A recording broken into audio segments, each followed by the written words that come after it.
I feel like, so my profession, my whole job is pretending to be somebody else.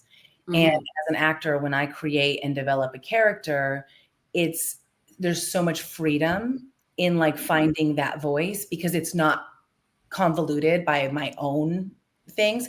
And so I often think of, I teach in my daughter's gymnastics, I mentor the girls and I teach them to create an alter ego, like Sasha Fierce. Beyonce has Sasha Fierce. Kobe Bryant has the Black Mamba.